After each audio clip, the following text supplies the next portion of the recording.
오늘 학습을 통해 우리는 고구려의 성장 과정에서 나타난 왕의 업적을 설명할 수 있습니다. 학습을 시작해 보도록 하겠습니다.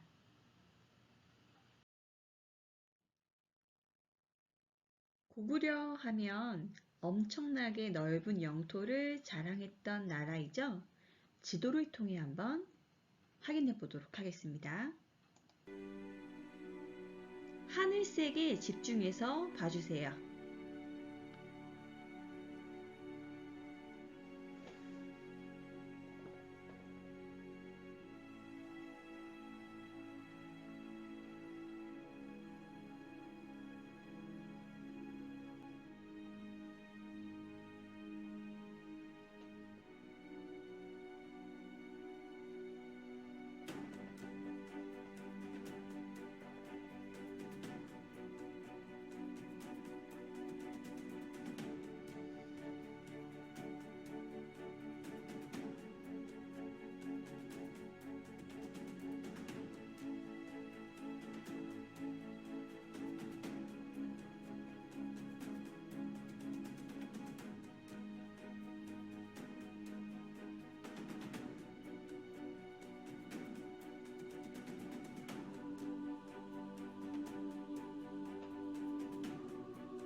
고구려의 왕은 총 몇 명이 있었을까요?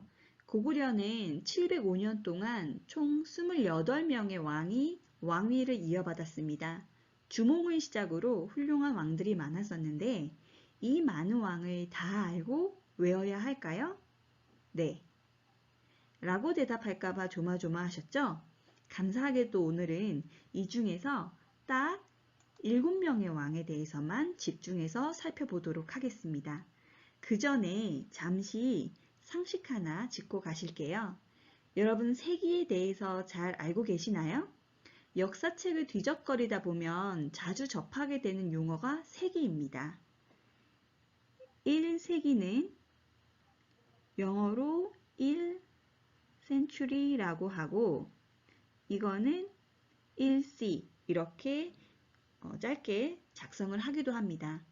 century라고 하는 것은 100년 단위로 연도를 끄는 것이에요. 예수님이 이 땅에 태어나신 후 첫 번째로 맞이하는 100년이라는 의미에서 1세기라고 합니다. 그래서 1세기는 기원 후 1년부터 100년까지를 의미하는 거고요. 2세기는 101년부터 200년까지. 조금만 더 해볼게요. 3세기는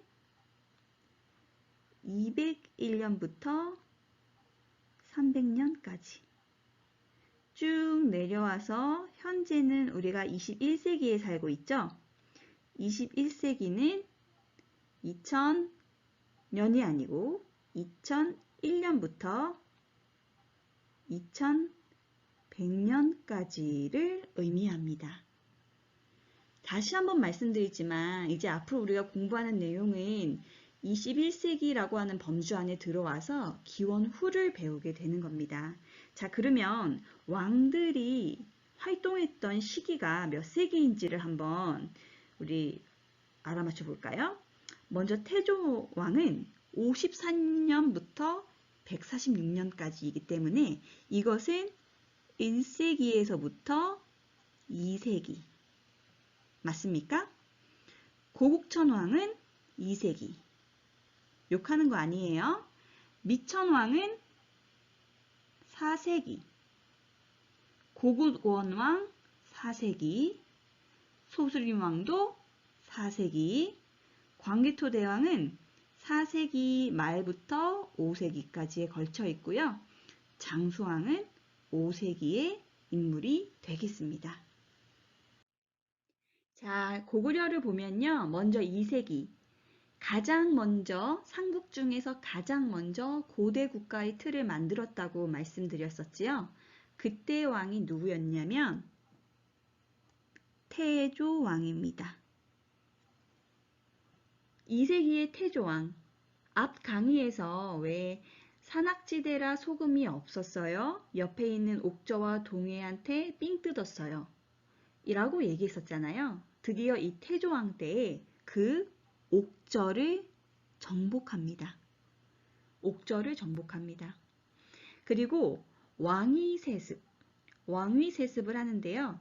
이때까지의 왕위세습은 아직까지는 불안정해서 아들에게 물려주는 건 아니고 형제에게, 아우에게 세습되는 거예요. 그래서 이것은 형제상속을 의미합니다. 아직까지는 부자세습은 아닙니다. 자, 그 다음에 또 기억을 해줘야 되는 왕이 있는데요. 바로 고국천왕입니다. 고국천왕. 어떤 일을 했냐면 고대 국가의 기틀을 잡기 위해 굉장히 노력을 했는데요. 먼저 오부족 영맹체 기억하시죠? 그 오부족을 행정적 성격으로 개편시켜요. 연맹국가에서는 오부족은 따로따로 독립적으로 존재했었거든요. 그런데 그 부족 오부를 행정 오부로 고칩니다. 바로 중앙 집권 고대 국가의 기틀을 잡아놓았다라는 얘기죠. 그리고 고국천왕 때 드디어 자식에게 왕을 물려주는 부자 상속이 이루어집니다. 게르부 고씨들을 모아두고 오로지 왕이 될 수 있는 건 내 아들이나 손자다. 너희는 왕이 꿈도 꾸지 마. 이렇게 말합니다. 그리고 을파소 등의 인재를 등용해서 밝은 정치를 했었거든요. 이 고국천 왕이 사냥길에 울고 있는 한 젊은이를 만났다 그래요. 너는 무슨 일 때문에 울고 있느냐? 그랬더니 소인은 홀 어머니를 봉양해 왔는데 금년에는 흉년이 들어 먹을 양식이 없어 이렇게 울고 있습니다. 흑흑. 아, 슬픈 일이도다. 과인의 죄로다. 이 사건과 을파소의 건의로 고국천 왕은 굶주리는 백성들에게 3월에서부터 7월에 곡식을 구워 주어서 10월에 갚게 하는 진대법을 실시하게 되었습니다. 진대법. 이거는 가족 수대로 쌀을 구워주는 빈민 구제 정책이었는데요. 이 진대법은 의미가 굉장히 커요. 왜냐하면 우리나라 최초의 복지제도이거든요. 이제 이런 것을 춘대춘합이라고 하는데, 춘대는 봄에 곡식을 빌려준다. 그 다음에 추납은 가을에 곡식을 갚게 한다. 이 진대법에서 출발해서 고려의 의창, 조선의 의창, 상평창 이런 역사가 시작되게 되는 겁니다. 왕이 백성을 아끼는 마음, 이런 모습들을 통해서 하나의 왕이 그 백성들을 지휘하는 틀, 시스템을 점점 갖춰가고 있다. 이렇게 볼 수 있겠습니다. 자, 좋아요. 여기까지 고구려의 기초 틀을 잡아준 왕들이었습니다. 미천왕 때에는 영토를 넓혀서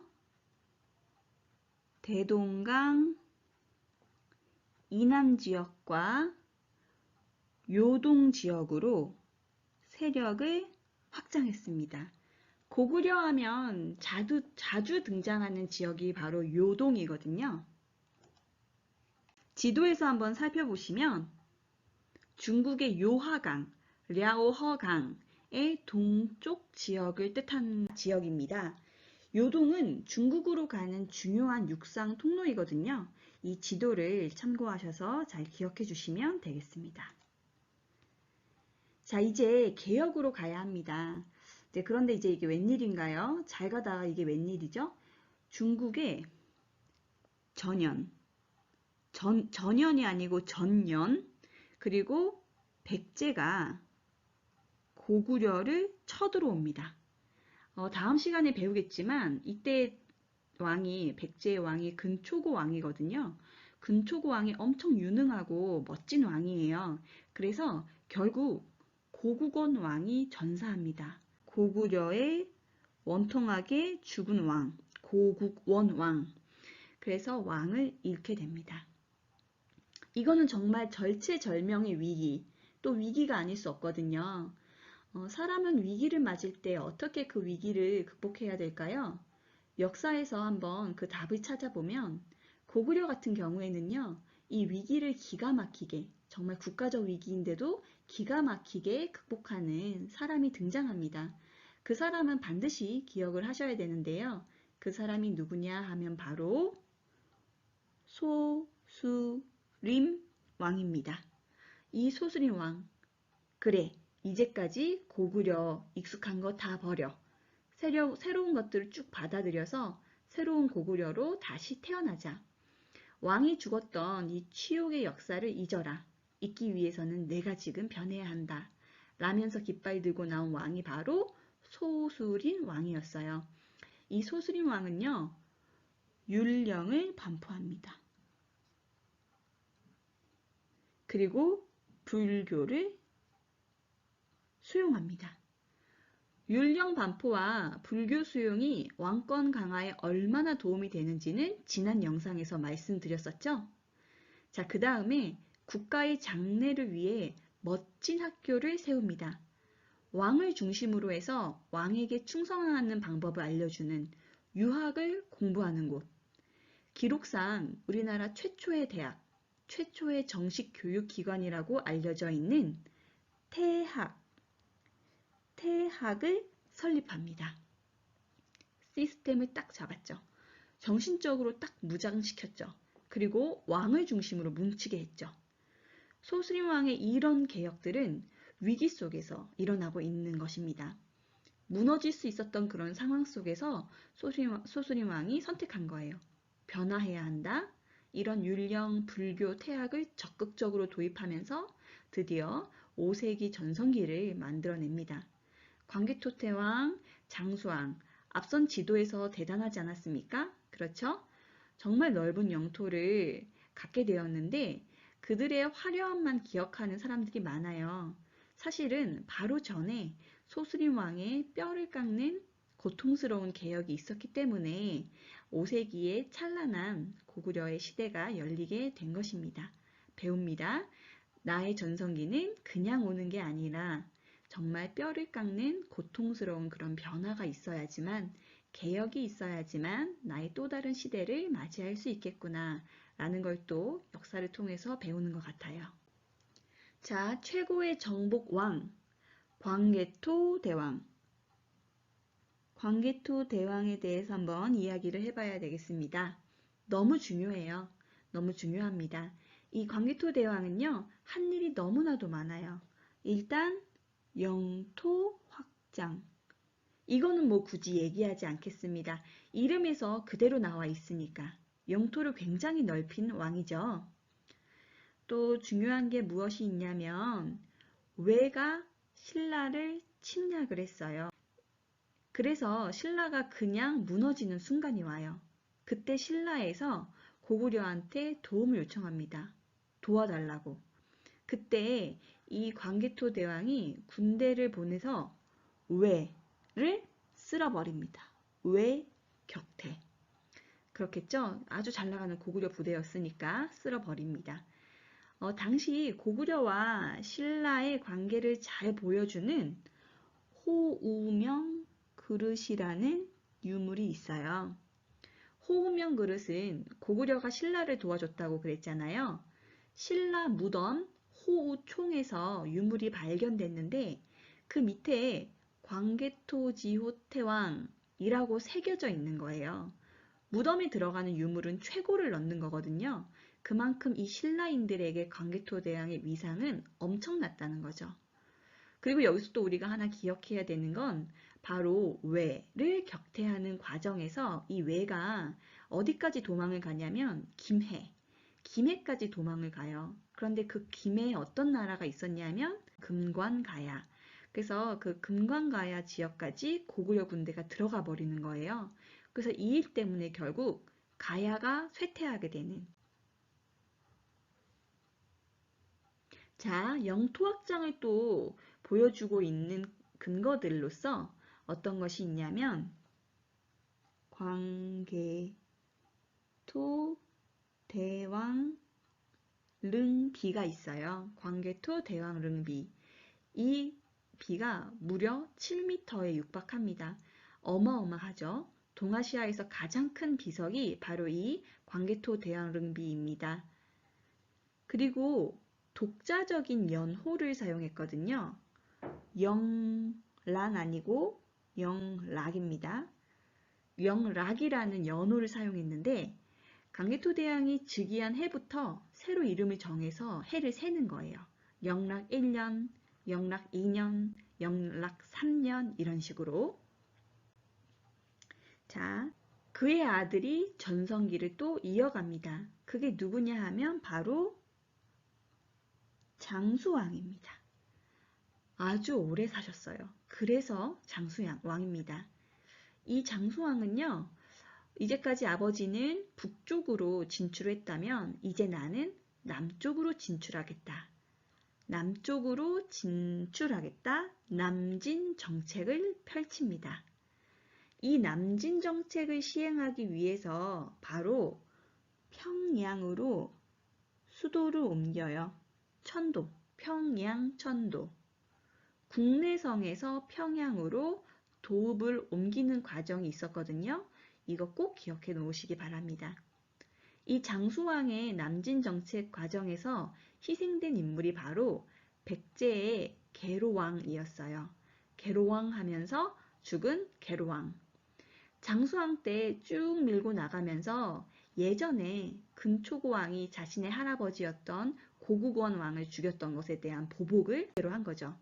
아주 한성을 불바다로 만들어놔요. 광개토대왕 때는 한강 북부 지역까지만 영토였는데 장수왕 때 이르러서 한강 이남 지역까지 온전히 차지하게 됩니다. 한강 유역 차지. 그리고 쭉 밀고 내려가서 충주까지 내려오게 됩니다. 이 남진 정책을 보여주고 있는 근거가 있어요. 그 근거가 뭐냐 하면 쭉쭉 밀고 와서 충주까지. 그래서 여기에 충주 고구려비, 충주 고구려비를 세웠습니다. 대단하죠? 자, 6세기에 새로운 강자가 이제 등장을 하는데 그게 바로 신라예요. 6세기는 신라의 전성기입니다. 고구려는 정치적으로 혼란하고 또 신라의 전성기로서 한강 유역도 상실하게 됩니다. 자, 그리고 앞선 3세기는 백제의 전성기였어요. 그래서 여기에 기억할 만한 왕이 없는 겁니다.